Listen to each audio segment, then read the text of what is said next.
You found it. Your home for the best content on your favorite team, the Fighting Tigers of LSU. Do us a favor. Subscribe to the channel. Leave your comments below. And be sure to smash that like button.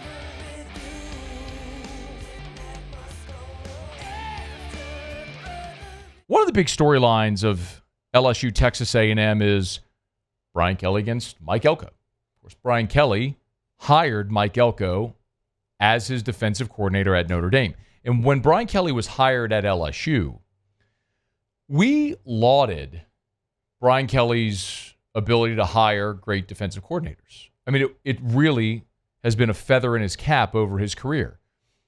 Bob Diaco was one of his defensive coordinators at Notre Dame, who got hired to be the head coach at UConn after that.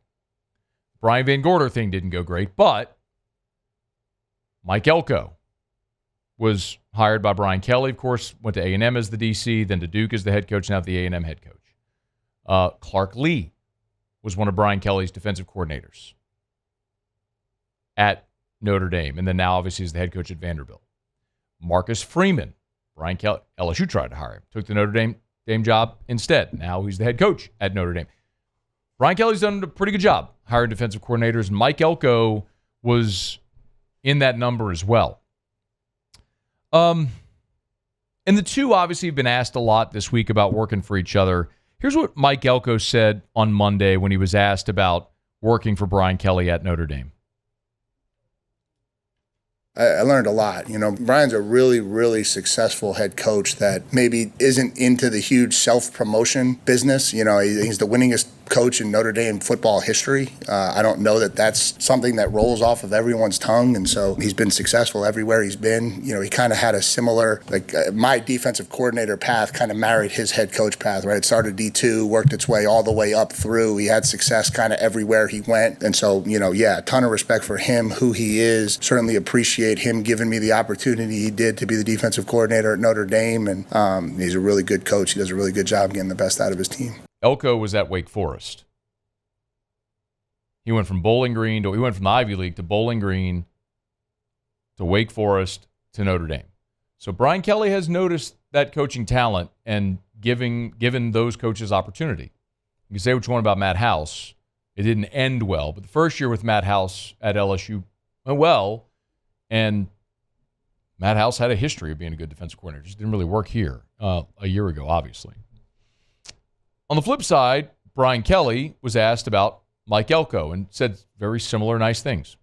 First of all, he's extremely well organized. He has a plan for everything. He is demanding on his players and his staff, but never demeaning. He is fair and has a standard and an expectation. Communicates well with his players, and that's why he's successful. I mean, he has all the important components of a leader, and saw that when he was my defensive coordinator, and knew that he was destined to be a leader of a football program in a very short period of time. Two really good coaches that had an early struggle this year, losing week one, and both have not lost since. And Mike Elko has done it, losing his starting quarterback for 3 games right there in the middle of that run.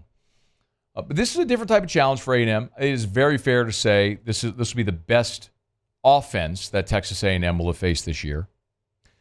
But one of the things before this season, we do the thing where, I guess I'm repeating a conversation we had before the Ole Miss game, but you'll understand why in a second.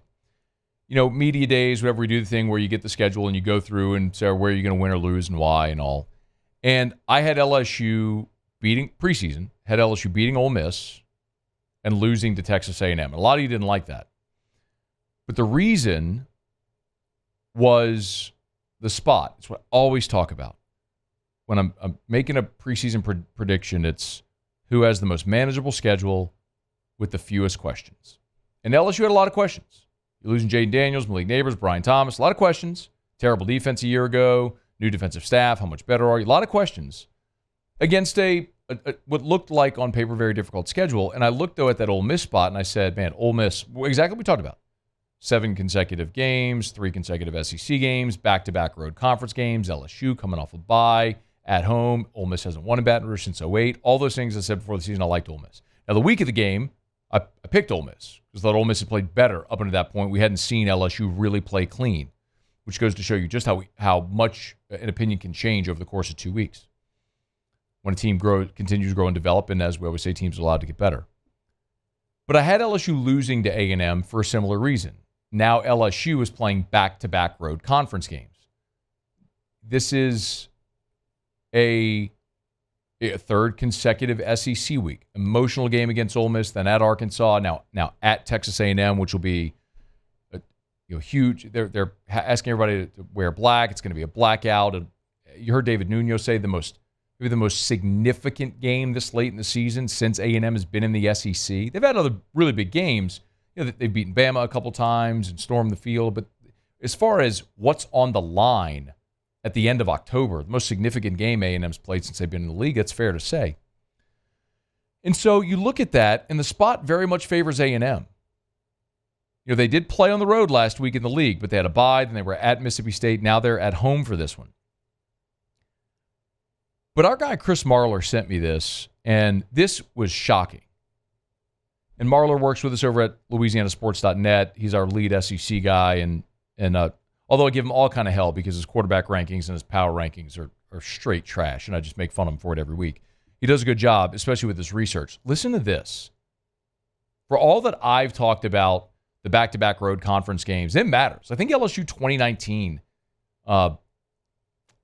check myself on this, but the only team, in the last 20 years, it hadn't happened often that LSU has won back-to-back road conference games. I'll put it to you that way. 2019 did it.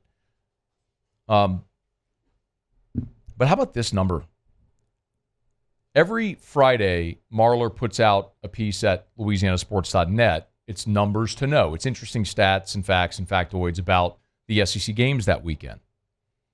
And he shared this, so this one will be published tomorrow. I'm giving you a sneak peek at it.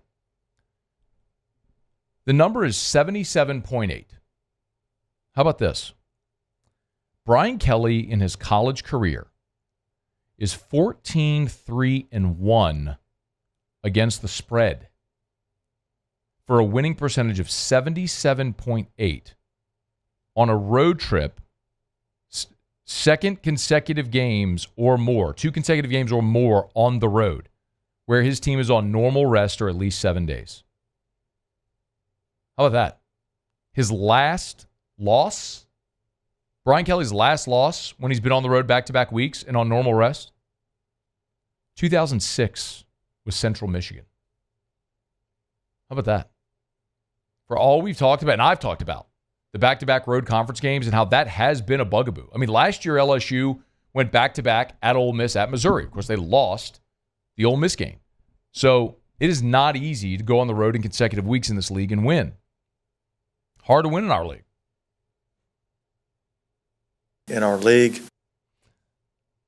But Brian Kelly hasn't had a problem with it.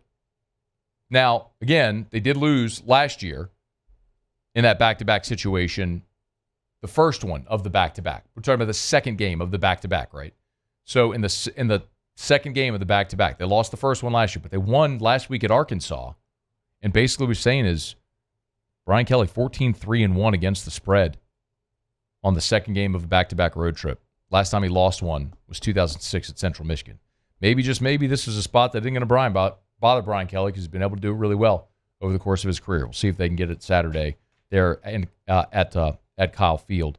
There's another angle of this, which is Tommy Moffitt, obviously now at Texas A&M as well. Mike Elko was asked about how Tommy Moffitt's impacted the team.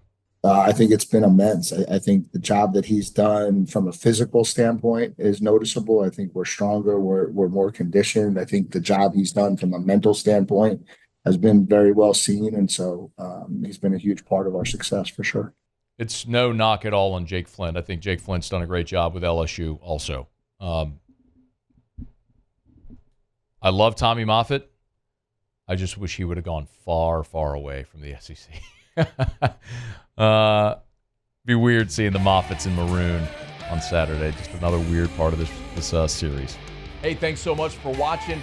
Please leave your comments. I love to interact, and be sure to hit the red subscribe button below.